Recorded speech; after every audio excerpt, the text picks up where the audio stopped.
Hello, welcome back to the reading of the poem of the Man God, written by Maria Valtorta, Volume 2.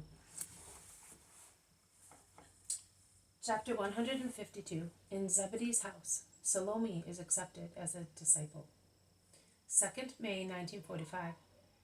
Jesus is in a house which, from what people living in it say, I understand to be the house of John and James. With Jesus beside the two apostles, there are Peter and Andrew, Simon Zealot, the Iscariot, and Matthew. I do not see the others. James and John are most happy.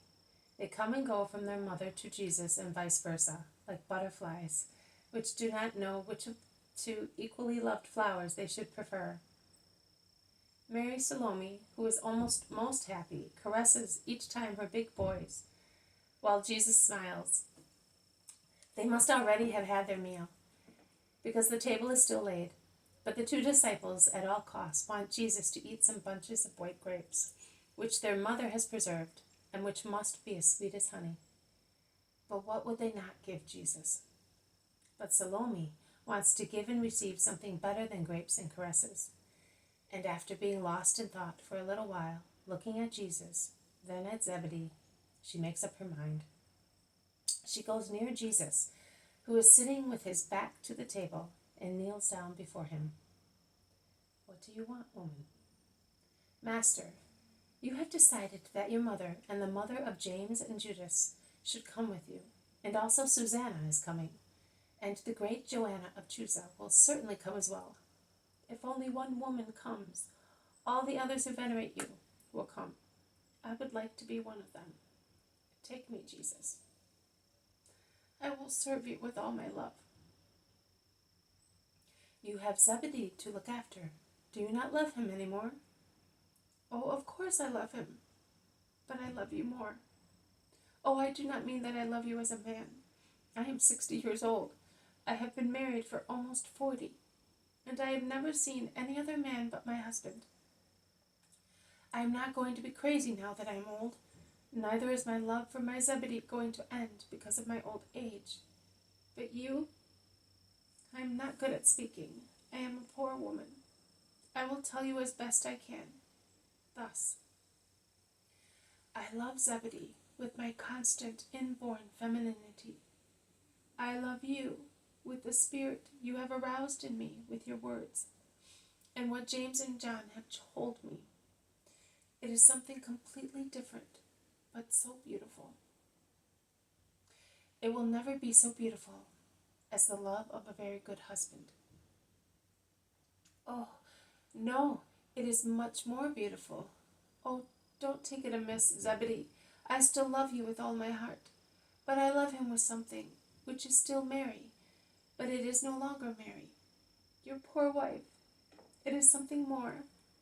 Oh, I do not know how to tell you. Jesus smiles at the woman who does not wish to offend her husband, but cannot conceal her new great love.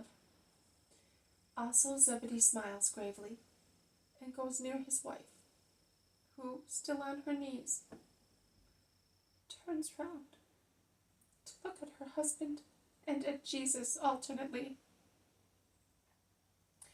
Do you realize, Mary, that you will have to leave your home?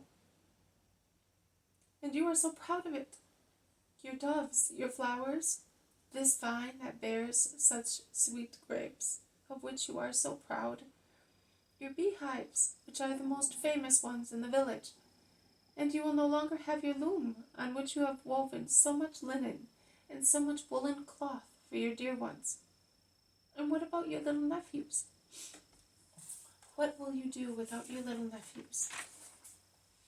Oh, my Lord, what do all these things matter? Walls, doves, flowers, vines, beehives, looms? They are all good and dear things, but so insignificant as compared to you and to loving you. My little nephews, well, yes, I will feel sorry that I cannot put them to sleep on my lap or hear them call me. But you are worth more. Oh, you are worth more than all the things you mentioned. And if those things were taken altogether, and because of my weakness, They were as dear or dearer than serving and following you. I would cast them aside with the tears of a woman to follow you with the smile of my soul. Take me, Master. John, James, will you tell him? And you too, my husband. Be good. Help me. All right. You will come with the others. I wanted you to meditate carefully on the past and the present, on what you leave and what you get. But come, Salome. You are mature to enter my family. Oh, mature! I am less than a child. But you will forgive my errors and hold me by the hand. You, because coarse as I am, I will be much ashamed before your mother and before Joanna. I will be ashamed before everybody except you, because you are the good one and you understand, pity, and forgive everything. This has been a reading from the poem of the Man God, written by Maria Valtorta, Volume 2. Chapter 152. In Zebedee's house, Salome is accepted as a disciple. Thank you for listening. I will see you tomorrow. May God bless you, and may peace be with you.